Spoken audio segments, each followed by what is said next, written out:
I'll create this werewolf story following your detailed specifications. This will be a continuous narrative without any structural labels, approximately 8,000 to 10,000 words.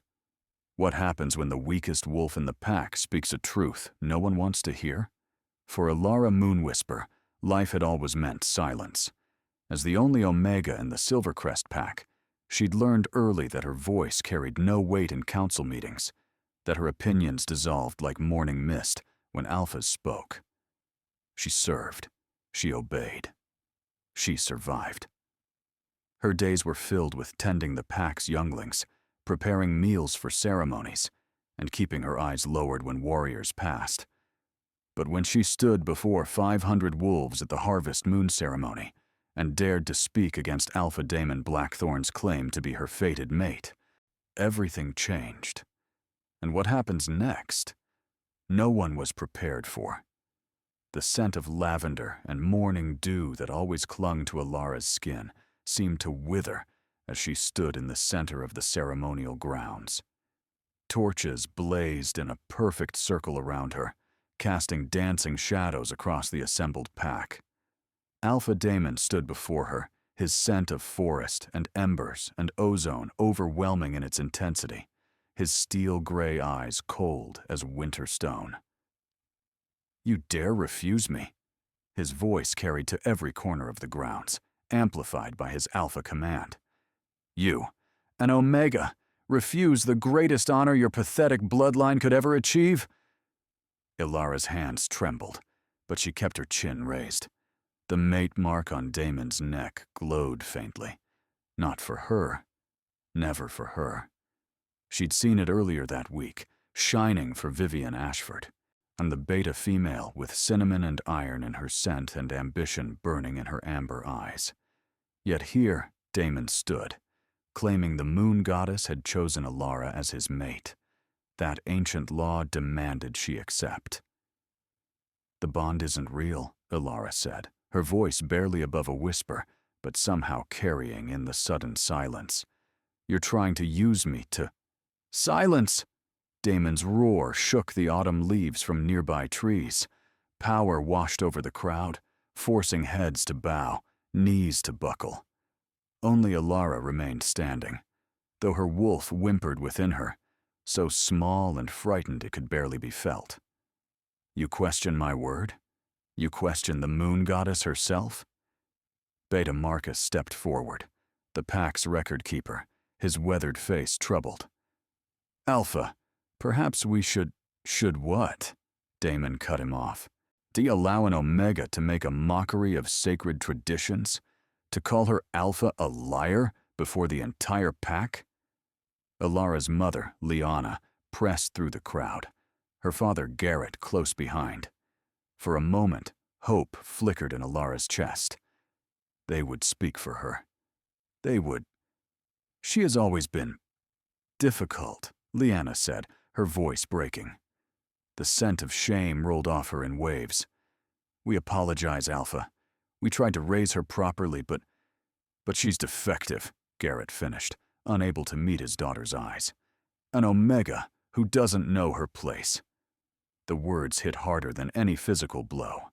Alara staggered, bile rising in her throat. Her own parents, her own blood. Daemon's lips curved into a cruel smile. "The law is clear. A wolf who refuses their fated mate brings shame upon the pack. They are to be cast out, removed from pack lands, stripped of all protections." He turned slowly, addressing the crowd. "But I am merciful. I will give Alara Moonwhisper one final chance. Accept me now, before these witnesses, and all is forgiven." Time stopped. Alara looked at the faces surrounding her. Vivienne stood at the edge of the circle, triumph gleaming in her expression. The pack warriors watched with cold disinterest. She was nothing to them, less than nothing. Young wolves she'd cared for, whose scraped knees she'd bandaged and whose nightmares she'd soothed, turned away as if she were already gone. Her wolf stirred within, so faint, so impossibly small. But it whispered something that sounded like, "No, "I refuse," Alara said. The gasp that rippled through the crowd was audible. Damon's face darkened, his scent turning sharp with ozone and fury. "Well, so be it." He raised his hand, and she felt it. The mate bond that wasn't real, but that pack magic had constructed anyway, a false thread connecting them. "I, Damon Blackthorn, Alpha of the Silvercrest Pack, reject you, Alara Moonwhisper, as mate and pack mate both. I sever all bonds between us. You are no longer one of us." The pain exploded through her chest like lightning striking stone. Alara's scream tore from her throat as something fundamental inside her shattered. It felt like every bone was breaking simultaneously, like her soul was being ripped apart, fiber by fiber. She collapsed to her knees, gasping, her vision white with agony. When she could see again, she was staring at the ground, watching her tears darken the earth. The pack bond, that constant hum of connection she'd felt since birth, was gone. The silence in her mind was deafening. "Remove her from pack lands," Damon ordered. "She has until dawn to cross our borders. Anyone who helps her will face the same fate." 2 warriors hauled her to her feet. Her legs wouldn't support her weight. They dragged her toward the edge of the ceremonial grounds, toward the forest beyond, toward the wilderness that would kill her within days. "Please," she whispered, looking back at her parents one final time. "Please." Lyanna turned away. Garrett followed. The warriors dumped her at the northern border marker, a standing stone carved with Silvercrest's sigil. Beyond it lay territory that belonged to no pack.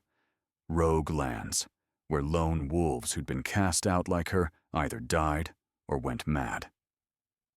It was late autumn. The first snow would come within weeks. "You've got until sunrise," one of the warriors said, not unkindly. "I'd run if I were you." Then they were gone, and Alara was alone. She forced herself to stand, to put one foot in front of the other. The pain in her chest made breathing difficult, but she walked. Behind her, she could hear the ceremony resuming, could hear Damon's voice carrying on the wind. Life in Silvercrest would continue as if she'd never existed. The forest swallowed her whole. Hours passed, or maybe days. Time became meaningless as Alara stumbled through increasingly dense undergrowth, her thin ceremonial dress catching on thorns, her bare feet bleeding on sharp stones. The temperature dropped steadily. Her breath formed clouds in the air. She'd never been beyond pack lands before, never had reason to learn survival skills beyond basic herb gathering. Omegas weren't trained as hunters or warriors. They weren't trained for anything but service. When night fell completely, the cold became vicious. Alara's whole body shook uncontrollably. She found a massive oak tree, its trunk hollow with age, and crawled inside. It offered minimal shelter, but better than nothing. She curled into the smallest ball possible, trying to preserve body heat. Her wolf was silent. That frightened her more than anything. Even the smallest, weakest wolf could provide some warmth, some enhanced healing. But hers felt absent, as if the rejection had broken more than just the pack bond. The wind picked up, howling through the trees. And then the howling wasn't just wind. Wolves. Real wolves, or rogues, she couldn't tell. Their calls echoed from multiple directions, getting closer. Alara pressed deeper into the hollow tree, making herself impossibly small. She had no way to defend herself. No claws, no fangs. Her wolf was too weak to shift, had always been too weak. The howls grew closer still. She could smell them now, wild, untamed, carrying scents she didn't recognize. Not pack wolves, something else. This is it, she thought. This is how I die. She'd expected rage, or fear, or desperate sadness. Instead, she felt only exhaustion. A bone-deep weariness that made her eyes drift closed despite the danger circling her hiding spot. At least it would be quick. The last thing she remembered before consciousness fled was the sound of massive paws hitting earth, coming closer, and a scent that shouldn't have brought comfort but somehow did. Aged oak and winter snow and pine, and the electric charge before a storm.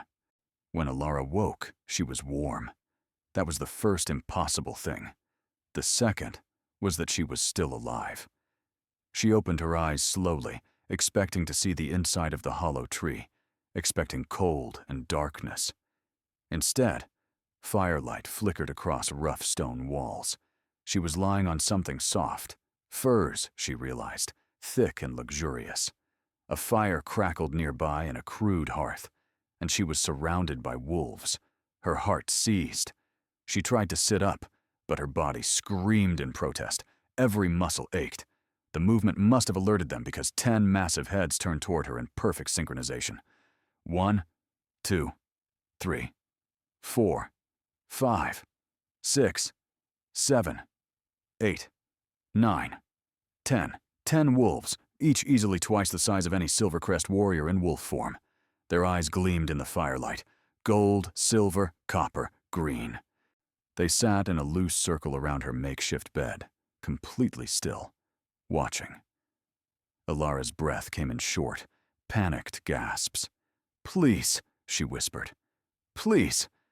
I don't—" The largest wolf, black as midnight with eyes like molten gold, shifted. The transformation was unlike anything she'd ever seen. Where pack wolves' shifts were violent, bones snapping and reforming with audible cracks, this was fluid, powerful. The wolf's form rippled like water, bones flowing rather than breaking, until a man knelt where the wolf had been. He was older than Damon, perhaps 40, with silver threading through his dark hair. Scars crossed his bare chest.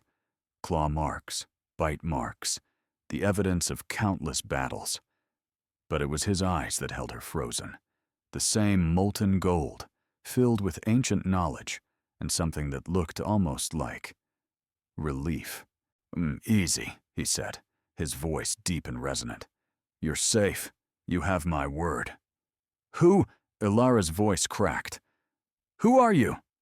The man stood slowly, reaching for a shirt draped over a nearby rock.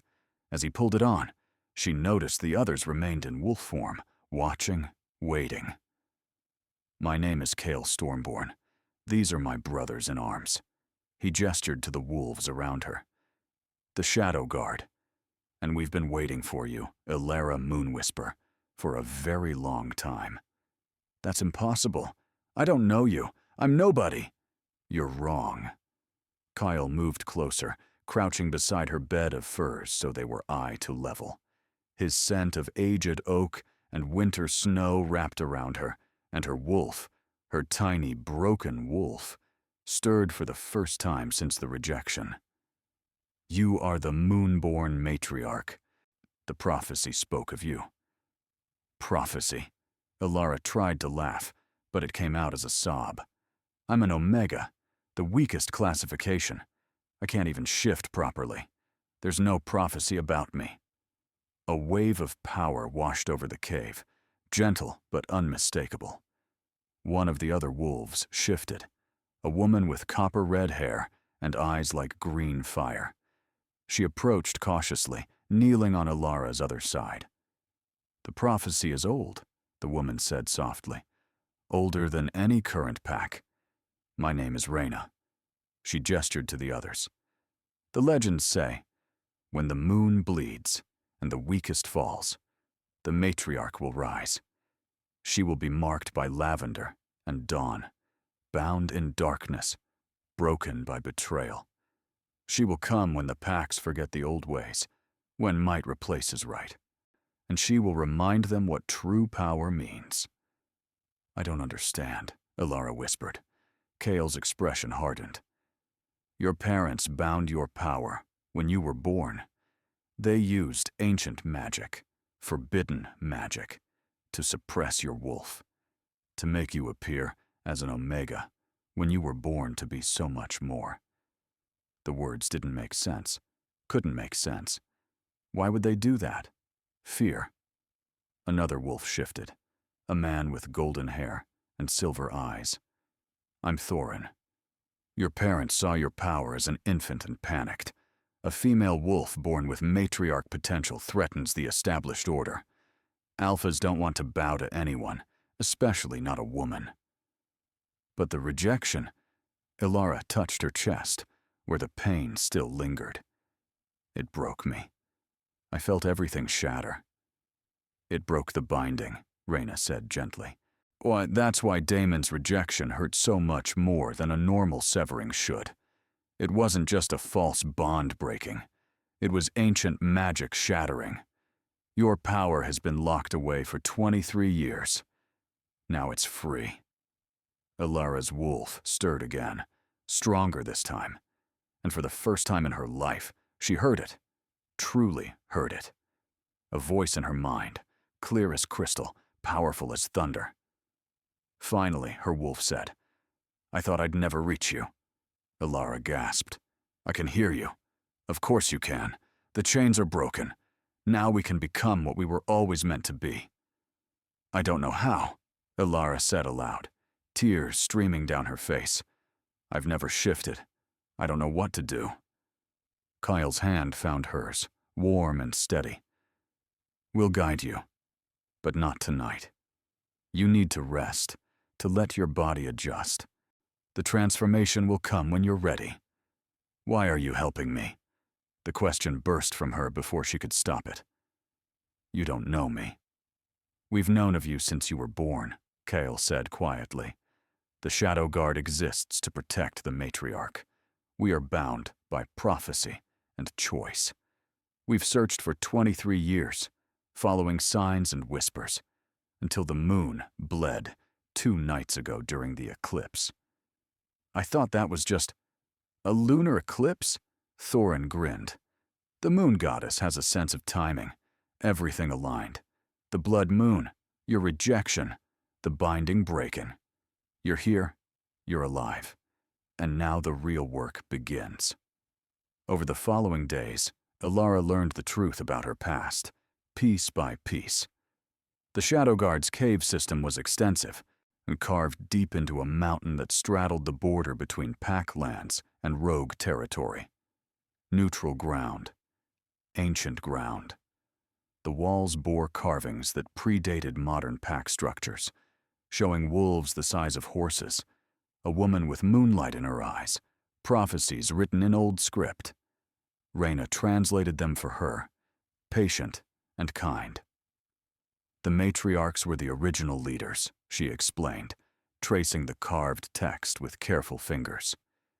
Before alphas dominated, before the hierarchy became rigid, the first wolves were led by those the moon goddess blessed with her gifts, empathy, healing, command.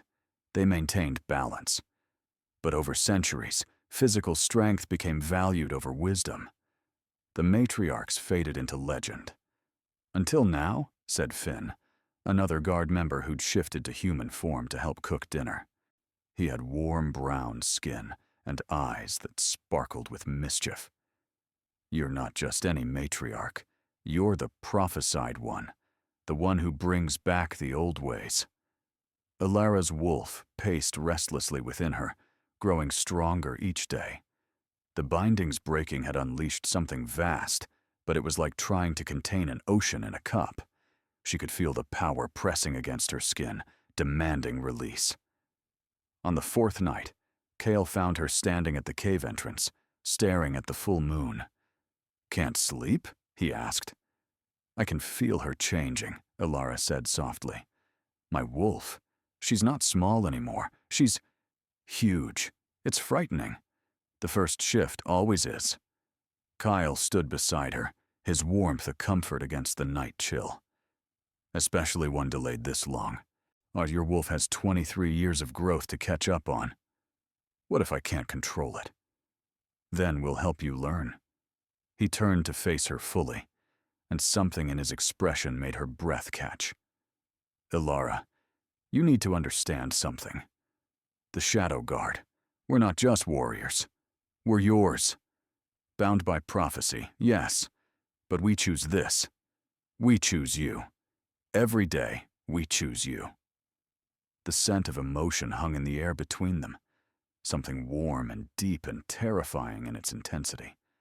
I don't deserve. You deserve everything, Cale said fiercely. Everything your pack denied you. Everything your parents stole from you. You deserve a choice, real power, respect, love. Never doubt that. That night, Ilara's wolf spoke to her clearly. It's time. I need to run. She woke the cave, and within minutes, all 10 guard members stood with her in the clearing outside. The moon hung full and heavy overhead. We'll be here, Reyna promised. Every step, you're not alone. Ilara closed her eyes and reached inward, toward the vast presence of her wolf. For the first time, she didn't find a cowering, broken creature. She found a queen. Ready? Her wolf asked. Yes. The shift began. It wasn't painful. That shocked her. Every shift she'd witnessed looked agonizing. But this felt like coming home, like shedding a costume she'd worn too long. Her bones didn't snap. They flowed, reshaping with liquid grace. Fur erupted across her skin, not coarse but silken, the color of moonlight on water. She grew, and grew, and grew. When the transformation completed, Ilara stood on 4 legs for the first time in her life. She was massive, larger than any wolf she'd ever seen, larger even than Cale in his wolf form. Her fur shimmered with an ethereal glow, as if she'd absorbed moonlight into her very being. Power hummed through her muscles, sang in her blood. Her senses exploded. She could hear a rabbit's heartbeat a mile away, could smell rain coming from 3 territories over, could see in perfect clarity despite the darkness. Her eyes, she somehow knew, burned with silver light. She threw back her head and howled. The sound shook the mountain. Birds fled from trees. Small animals scattered in primal terror. The very air seemed to vibrate with the force of it. A proclamation, a challenge, a promise. When the howl faded, she heard gasps. Ilara looked down at the Shadow Guard. They'd all dropped to one knee, heads bowed, even Kyle. She is the matriarch, Reyna whispered, awe thick in her voice. The prophecy is fulfilled.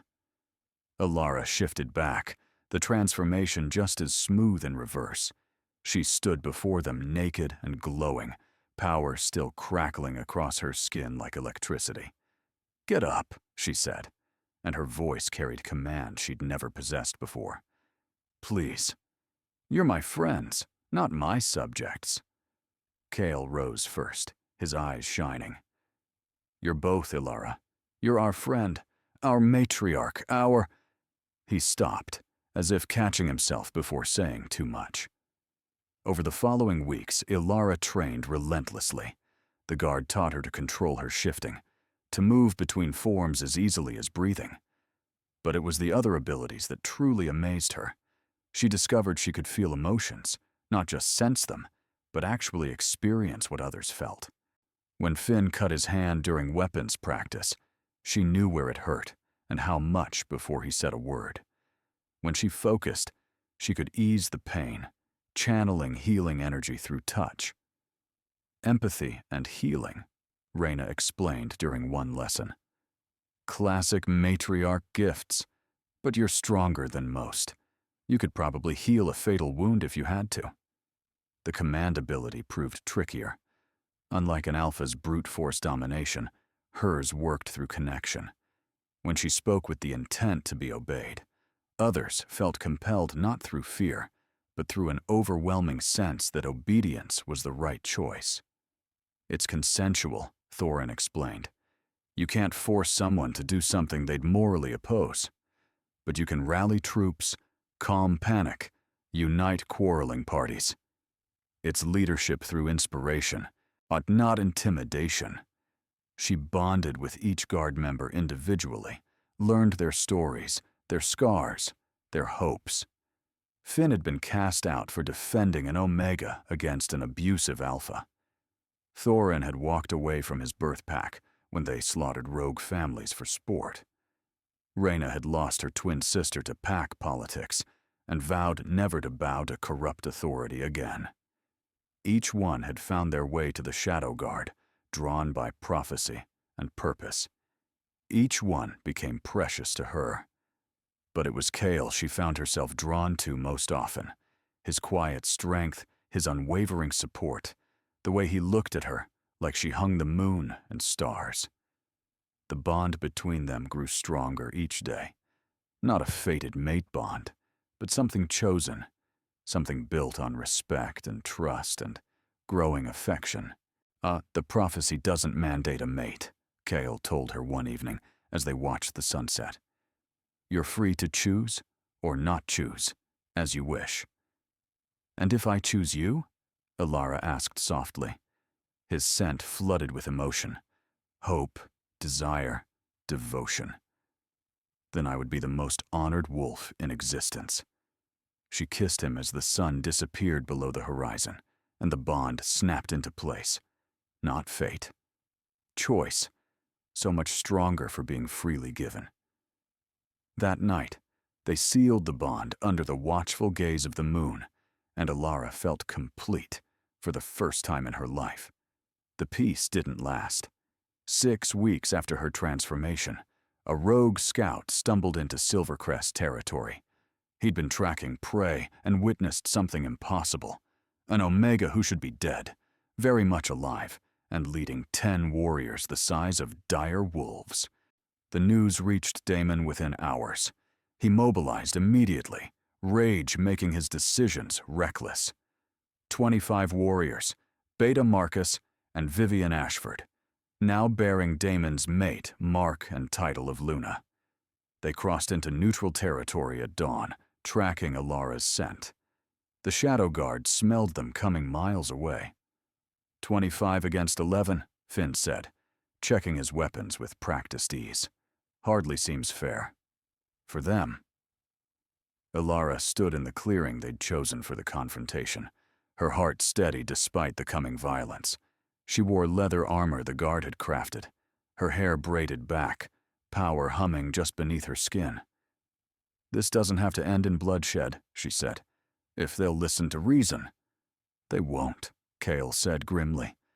He stood at her right side, Rhaena at her left, then the other 8 guard members arrayed behind them. Daemon's pride won't allow it. He rejected you publicly. Your survival makes him look weak. The Silvercrest wolves burst into the clearing in battle formation. Daemon led them, his gray wolf massive and imposing. Vivian paced at his flank, her tawny fur gleaming, the scent of cinnamon and iron sharp with aggression. Beta Marcus brought up the rear, clearly uncomfortable but loyal. Daemon shifted first, standing before them naked and unashamed, radiating alpha dominance. Elara Moonwhisper, you were cast out. You should be dead. As you can see, Elara said calmly, I'm not. His eyes raked over her, taking in the armor, the confident stance, the wolves at her back. You've fallen in with rogues. How pathetic. Do you really think 10 outcasts can stand against Silvercrest's finest? We don't want to fight, Elara said. Turn around. Leave. This doesn't concern you anymore. Vivian shifted, her beautiful face twisted with malice. You dare command an alpha? You're still just an Omega. Weak. Pathetic. You. She launched herself at Elara with supernatural speed, claws extended, going for the throat. Elara moved. Time seemed to slow. She sidestepped Vivian's attack with effortless grace, caught the other woman's wrist, and used her own momentum to slam her face first into the ground. The impact created a small crater. Vivian tried to rise, but Elara's hand pressed against her back, and power flooded through the touch. Not healing, but domination. Pure and absolute. Vivian went limp, unable to move, her wolf completely suppressed. The entire clearing fell silent. I am not an Omega, Elara said quietly. Not anymore. Perhaps I never was. She released Vivian, who scrambled backward, terror replacing arrogance in her amber eyes. Damon's scent turned sharp with shock and fear. "What are you?" "We are the Shadow Guard," Kyle said, his voice carrying power of its own. "And she is the Moonborn matriarch. The prophecy fulfilled. The old power returned." "You lie." "Shift," Alara commanded. 10 wolves shifted in perfect synchronization. But these weren't the forms the Silvercrest warriors had expected. The Shadow Guard's true forms were revealed. Dire wolves, each standing shoulder height to a tall man, their eyes blazing with ancient power. They dwarfed even Damon in his alpha form. The Silvercrest wolves broke formation, whimpering, and several dropping into submissive postures instinctively. "Impossible," Damon breathed. "The old bloodlines aren't extinct," Reyna said, her human voice emerging from her massive wolf form. "Another impossibility. We've just been waiting, watching, preparing for her return." Alara felt the power rising within her, responding to the challenge, to the threat against her chosen family. She shifted. The moonlit wolf that emerged stood taller than even the dire wolves of her guard. Her silver eyes blazed like twin moons, and her fur shimmered with light that seemed to come from within. She was mythic, impossible, glorious. 24 Silvercrest wolves dropped to their bellies immediately, necks bared in complete submission. Even Vivian, still in human form, fell to her knees, head bowed. Only Damon remained standing, though he swayed. Ilara's howl split the dawn air. It carried command, judgment, and mercy all at once. When it faded, she shifted back to human form, power still crackling across her bare skin. "Damon Blackthorn," she said, and her voice resonated with authority that made the trees tremble. "You rejected me, cast me out to die. You built your power on lies and cruelty. Kneel." For a moment, she thought he'd refuse. His pride warred with his survival instinct. Then, slowly, his legs folded. He knelt. "Mercy," he whispered, and the scent of his fear was thick in the air. "Please. Mercy." Alara walked toward him slowly, aware of 25 pairs of eyes watching. This moment would define her. Vengeance would be easy. Justified, even. But was it right? She thought of every lesson the guard had taught her, every conversation about leadership and justice and the old ways. "You will return to Silvercrest," she said finally. "You will confess what you did. The false mate claim, the rejection, all of it. You will step down as Alpha." "I'll be killed," Damon said, voice breaking. The pack will choose a new leader. Beta Marcus has honor. He'll do well." She looked at the older wolf, who watched with cautious hope. "Won't you?" Marcus shifted and nodded slowly. "I serve the pack. If they choose me, I'll lead with integrity. But you," Alara turned back to Damon, "will live. You'll serve as Omega for 1 year. You'll learn what you put others through. After that, you're free to leave, or stay, as the new Alpha decides." She could see the horror in his eyes. The reversal was poetic and brutal. But it wasn't death. It wasn't even permanent exile. "As for you," Alara addressed Vivian, "your mate mark is false. Damon's heart chose you, but he rejected his true destiny. When he steps down, you lose your title. But you keep your rank. Beta female. Earn back the respect you lost through cruelty." Vivian's head jerked up, shock written across her features. She'd expected banishment at minimum, death at worst. Instead, she was being given a chance at redemption. "I am Alara Stormborn, Moonborn matriarch," Alara proclaimed, her voice carrying to every wolf present. "This mountain and the territory surrounding it, for 50 miles in each direction, is now under my protection. Any wolf, pack, or rogue who seeks sanctuary will find it here. The old laws are restored. Might does not make right. Cruelty will not be tolerated. Omegas are not lesser. They are different, and difference has value. A wave of power washed over the clearing, sealing the proclamation. The very earth seemed to acknowledge her claim. "You're creating a new pack," Beta Marcus said, understanding dawning. "I'm creating a haven," Ilara corrected. "Packs may join as allies, or ignore us as they wish. But on this land, my word is law. And my first law is this: every wolf deserves dignity." She turned to Coil, who stood watching with such pride and love it made her chest tight. "Take Damon and his wolves to the border. See them safely into Silvercrest territory." "As you command, my matriarch," Cale said formally, though his eyes were warm with affection. As the Silvercrest wolves were escorted away, Ilara felt the weight of leadership settle onto her shoulders. It was heavy, but surrounded by her guard, from her chosen mate, her found family, it was bearable. That evening, her parents arrived. They came alone, without pack escort, walking into her territory with heads lowered and fear thick in their sense. Ilara received them in the main cave, seated on a throne-like chair the guard had carved from stone, Kyle standing beside her. "Ilara," Lyanna whispered, tears streaming down her face. "Oh, my daughter." "Why?" Ilara cut her off. "Tell me why you bound my power. Why you let me suffer for 23 years thinking I was broken." Garrett stepped forward, his shoulders bent with shame. "When you were born, your wolf was already present. Already powerful. The midwife saw your eyes, silver like the moon, and knew what you were. Word spread quickly. 3 alphas came to our home within a week, demanding we hand you over.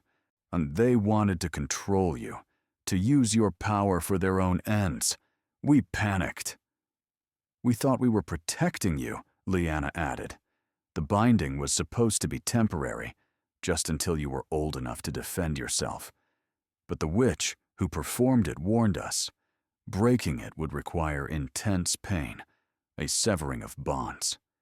We kept waiting for the right time, and days became weeks, became years."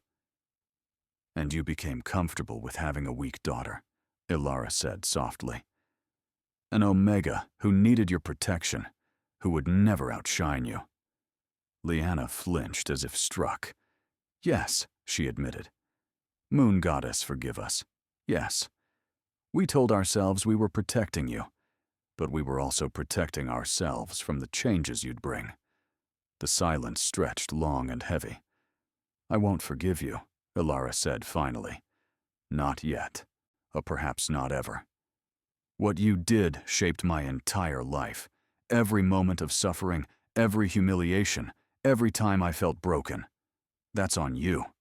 "We know," Garrett said hoarsely. "We know." "But," Ilara continued, "you did keep me alive. The binding, however wrong, prevented those alphas from taking me as an infant. You fed me, housed me, raised me in your own flawed way. That counts for something." She stood, descending from the throne to face them eye to eye. "You may stay in my territory, if you choose. You'll work like anyone else. No special treatment, no privileges. You'll earn your place here through service and amends. Or you may return to Silvercrest and live with your choices. The decision is yours." Her parents exchanged glances, then together they knelt. "We stay," Lyanna said, "if you'll have us." Ilara nodded once. "Reyna will show you to quarters. Tomorrow, you start work in the kitchens." As they were led away, Kyle's hand found hers. "That was merciful." "It was just," Ilara corrected. "Justice isn't always vengeance. Sometimes it's giving people a chance to do better." Over the following months, Ilara's territory flourished. Word spread of the moonborn matriarch who offered sanctuary. Lone wolves arrived seeking haven. Abused Omegas fled cruel packs and found protection. Even some alphas came, drawn by tales of the old ways restored. Elara ruled with wisdom beyond her years, guided by her guard and her own growing confidence. She settled disputes with empathy and fairness. She healed the sick and wounded. She taught young wolves that their classification didn't define their worth. Kyle stood beside her through it all, and her chosen mate and equal partner. The bond between them deepened daily, strengthened by mutual respect and genuine love. He never tried to overshadow her or control her. He simply supported, advised when asked, and loved her fiercely. Finn became her weapons master, training any wolf who wanted to learn self-defense. Reyna established a school for young wolves, teaching history and the old ways. Thorin organized patrols, keeping their borders safe. Each guard member found their purpose, their talents utilized and valued. Even Elara's parents slowly began to earn back a measure of trust through consistent effort and genuine remorse. 6 months after her transformation, Elara stood on the mountain's peak, surveying the territory below. Smoke rose from cooking fires. Wolves in both forms moved about peacefully, and children played without fear. It was everything she'd never dared dream of. "You've built something remarkable," Chaol said, joining her at the summit. "We built it," Elara corrected. "All of us." He wrapped an arm around her waist, pulling her close. "True, but you're the heart of it, the light that drew us all together." She leaned into his warmth, watching the sun set over her land, her pack, her home. But as the last light faded, she felt it, a pulse of wrongness from the north. Dark magic, old and hungry, stirring for the first time in centuries. The blood moon would rise again in 3 days, and with it, something ancient would wake. "Kyle," she said quietly, "I think our peace is about to be tested." He followed her gaze northward, his body tensing. "I feel it too. The prophecy spoke of your rise, but also of what comes after." "The shadow risen," Reyna's voice came from behind them. She'd approached silently, her expression grave. "The second verse, the one we didn't share. When the matriarch claims her throne, the ancient sleeper will wake. Darkness rises where moonlight breaks, a test of power, a trial of flame. Only the worthy will survive the game." Elara's hand found the pendant at her throat, a gift from Kyle, carved with the symbol of the matriarch. Whatever came next, she would face it. Not as a weak Omega, not as a victim, but as what she truly was. Queen, protector, Moonborn. And so Elara's journey from rejection to power, from victim to victor, reached its first chapter's close. She'd learned that true strength isn't about domination, but about lifting others up. That justice tempered with mercy builds lasting peace. That chosen bonds can be stronger than fate. She'd built a haven where outcasts became family, where old wounds could heal, and where every wolf had worth. But the rising darkness promised new challenges. Ancient evils didn't bow to young queens, no matter how powerful. The blood moon would test everything she'd built, everything she'd become. Would her power be enough? Would the bonds she'd forged hold against the shadow's assault? Only time would tell. What did you think of Elara's transformation? Have you ever felt powerless and found your strength? Drop your thoughts in the comments below. If you enjoyed this story, hit that like button and share it with fellow werewolf romance fans. Don't forget to subscribe and ring that notification bell so you never miss the next chapter in Elara's saga. Because when the blood moon rises and darkness descends, the Moonborn matriarch will face her greatest challenge yet. The ancient sleeper awakens, and with it, secrets that could destroy everything Elara has built, or elevate her to heights even prophecy didn't foresee. Thank you for listening. We'll see you in the next chapter.